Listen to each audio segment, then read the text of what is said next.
तर आता पावसाला सुरुवात झालेली आहे, तर त्या संदर्भातल्या टॉप 9 बातम्या।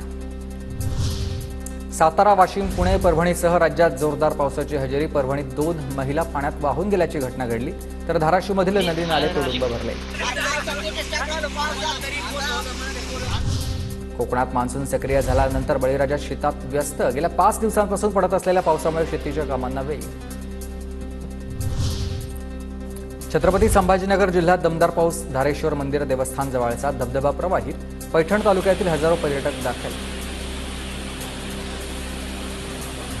अंबेजोगाईसह काही भागात दमदार पावसाची हजेरी। विजांच्या कडकडाटासह दमदार पाऊस। मृग नक्षत्रात पाऊस पडल्यानं शेतकऱ्यांमध्ये उत्साह। लातूर जिल्ह्यातल्या कर्नाटक सीमावर्ती भागामध्ये असलेल्या नेलवाडे गावात ढगफुटी सदृश्य पाऊस। ओढ्यांना पूर, शेती पाण्याखाली, रस्त्यावर साचलंय पाणी।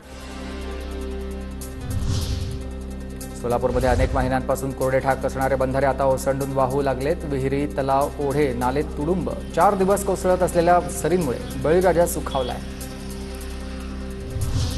बुलढाण्यातल्या खामगाव तालुक्यामध्ये रात्री मुसळधार पाऊस। बोर्डी नदीला पूर आल्यानं सुरक्षा कठडे वाहून गेले।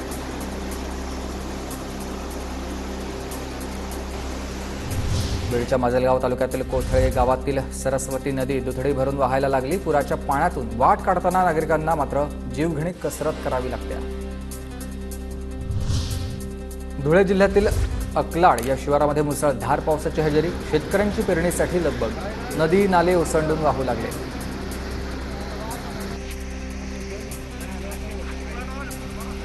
पाइप फुल चालू रे।